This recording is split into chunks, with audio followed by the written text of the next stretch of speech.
Part B of chapter 3 flash butt welding of rails. ठीक है, तो एटी वेल्डिंग पीछे पार्ट ए में पढ़ा था और इसमें फ्लैश बट वेल्डिंग। ठीक है, तो पैराग्राफ है 312। General flash butt welding uses the principle of softening of interface by electric current. ठीक है, and then butting the rail ends under pressure for welding.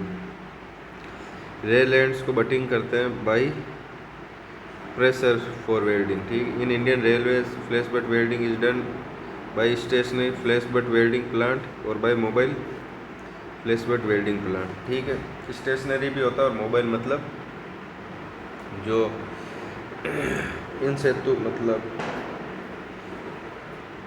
जो यार्ड्स में मतलब चल फिर सकता है। जैसे एक तो एक जगह डिपो होता है तो वहाँ पे भी वेल्डिंग कर सकता है, और यार्ड मतलब सेक्शन के अंदर भी वेल्डिंग, फील्ड के अंदर भी वेल्डिंग कर सकता है, वो होता है mobile flash butt welding plant. Weld parameters for different rail section chemistry have been prescribed by manufacturer and R. तो ये इसका manual for flash butt welding of rails. ठीक है, ये मैनुअल है। इसमें इस पार्ट में ज़्यादातर थ्योरी है, कोई क्वेश्चन आने लायक ज़्यादा है नहीं इसके अंदर कुछ, फिर भी एक गो थ्रू हो जाता है। पर ये these are used in paragraph 313 rail welding by stationary. ये हो गया stationary flash butt welding plant, और ये हो गया mobile flash butt welding plant. तो ये होता है रेल मैन्युफैक्चरिंग प्लांट्स में और in flash butt welding depot of Indian Rail. It is necessary to get requisite approval from RDSO for the quality assurance program and welding parameters for the rail section and plant being used. ठीक है, RDSO से requisite approval लेनी पड़ती है। Competition certificate city देता है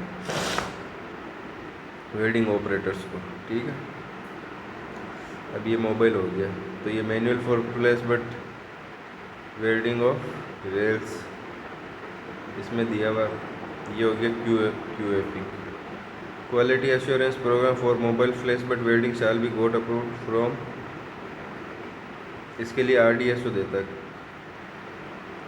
ठीक है, और इसके लिए भी QAP RDSO देता है, लेकिन कम्पिटेंसी सर्टिफिकेट सिटी देता है।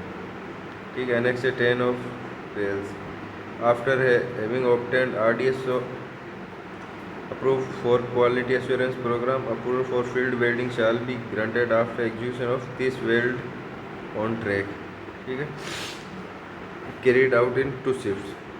ठीक है, फील्ड में करने के लिए उसको पहले अप्रूवल फॉर फील्ड वेल्डिंग के लिए उसको 30 वेल्ड पहले ट्रैक पे एग्जीक्यूट करने पड़े, मतलब 30 वेल्ड करने पड़ेंगे। फिर if they satisfy the weld acceptance criteria defined in para of manual of. इसमें अगर वो क्राइटेरिया को सेटिस्फाई करता है तभी ट्रांसफर तब उसको आगे प्रोसीड दिया जाएगा। In case of flash butt welding work of general this shall be carried out in presence of engineer incharge and the approval shall be grant. इसमें भी सिटी और चीफ इंजीनियर कंस्ट्रक्शन मतलब CA of chief administrative officer of construction ये देगा। ठीक है,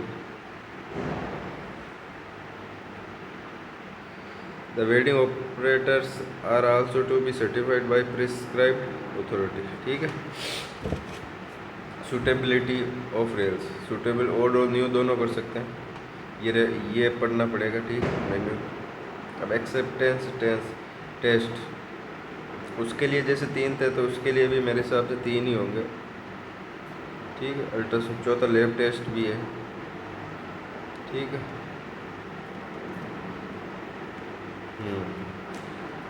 all welds and rails shall be inspected visually. ठीक, आंखों से देखना है, आंखों से तो विजुअली तो इंस्पेक्शन करना ही है। ठीक है, there shall be no sign of tearing, chisel mark नहीं होना, कैविटी ये सब नहीं होना। Upset shall not be raised more then.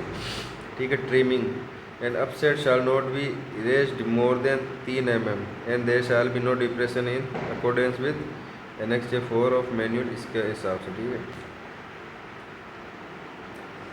अब सेट 3 mm से ज़्यादा नहीं होना चाहिए, ठीक है। स्टेप अक्रॉस वेयर, ठीक, all the wear shall be measured in as welded condition to determine step across the weld no step, ये मैनुअल रेफर करना पड़ेगा, ठीक है। Dimension check, dimension finish weld sample shall be check weld geometry and shall confirm to these dimension, tolerance lay down in, ठीक है। ये new rails के लिए, ओल्ड रेल के लिए टॉलरेंस है। अब ये काफ़ी बल्कि है, मतलब इसमें से शायद ही कोई क्वेश्चन आएगा, आ सकता है, तो भी याद रखने के लिए मुश्किल है ये, ठीक है। इसमें 1 मीटर स्ट्रेट एज के लिए ये इसमें कम है टॉलरेंस, इसमें ज़्यादा है, ठीक है। दबाव अल्ट्रासोनिक, फिर अल्ट्रासोनिक टेस्ट करेंगे, ठीक है। All flash butt welds made in flash butt welding plant shall be subjected to USFD testing using port phased array ultrasonic testing, इस मेथड से for detecting internal flash. All flash butt welds made in field shall be subject to ultrasonic testing by used machine, preferably by port method, detecting for presence of internal defect in the weld. Testing shall be done by trained personnel as per the procedure laid down in manual for ultrasonic testing of rails and welds and procedure order issued by RDSO, ठीक है। Result shall be maintained as per performance left hardness transfer. In case of sample joint does not comply with the requirement of the test, 2 more sample joints will be made and tested. If both the sample joints made test, welding may continue, ठीक है। अगर दोनों joint condition में meet करते हैं तो welding चालू रहेगी। इन केस फेलियर होता है तो RDSO should be consulted and investigation होगी, क्या चक्कर है फ्लैश बट वेल्डिंग प्लांट के अंदर।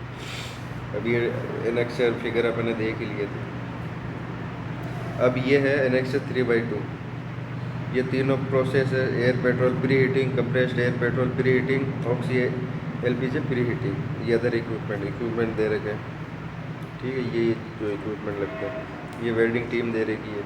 ये proforma for thermit welder register होता है, तो इसके लिए 5 वेल्डर ग्रेड फर्स्ट और सेकंड एक होना चाहिए, दोनों में से। वेल्डर ग्रेड थर्ड और आर्टिजन स्टाफ स्किल्ड आर्टिजन 2 होना चाहिए। खलासी और मतलब हेल्पर 5 होना चाहिए। ट्रैकमैन एज पर वर्कलोड होना चाहिए, ठीक है। तो ये हो गया फ्लैश बट वेल्डिंग। अब इसके आगे SWR।